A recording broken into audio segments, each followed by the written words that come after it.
The Ronald L. Dart Evangelistic Association presents Answers for the 21st Century Thinker.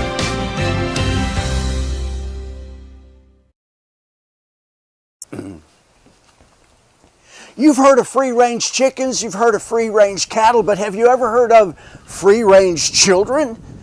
It used to be the kids were allowed to roam their neighborhoods freely with no parental supervision. Today, this can be dangerous in some places, and it's for that reason that parents have been cited for child neglect for allowing their children to roam their neighborhoods unsupervised.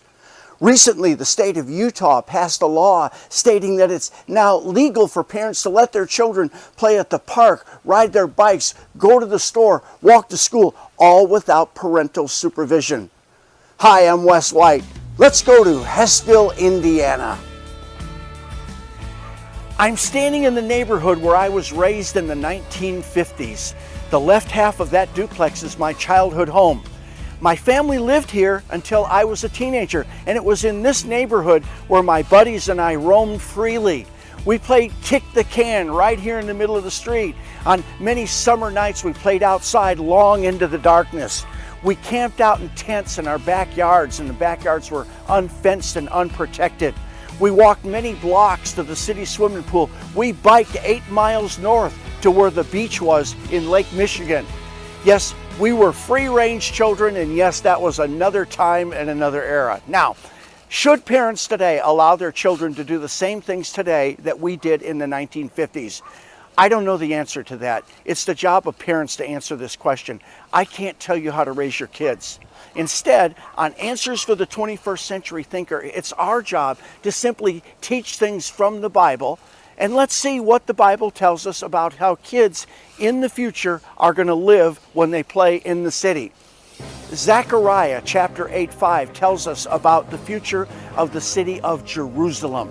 And it says this, it says, the city streets will be filled with boys and girls playing there. And what about the future of kids who live in the country? You know, today, sometimes a child playing in the country can be in more danger than a kid in the city, not because of dangerous people, but because of dangerous animals. Where I live in Texas, parents have to be real careful with their kids because of coral snakes, rattlers, and copperheads. Well, in Isaiah 11:8, it says the following about kids in the future who are going to live in the country. It says, the infant will play near the cobra's den, and the young child will put its hand into the viper's nest. Yes, there will be a time when children will be safe even from poisonous snakes. And when is this going to happen? Will it happen tomorrow, next week, next month, next year? Well, we don't know for sure exactly when, but we do know that this is the way that the world will be after Jesus returns to be King of Kings and Lord of Lords. There will be peace all over the earth. Nations will be peaceful. Individual citizens will be peaceful.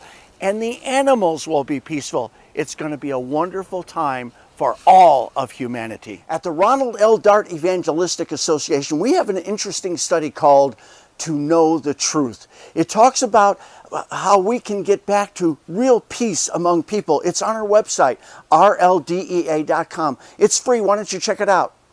And we'll see you next time on Answers for the 21st Century Thinker at rldea.com.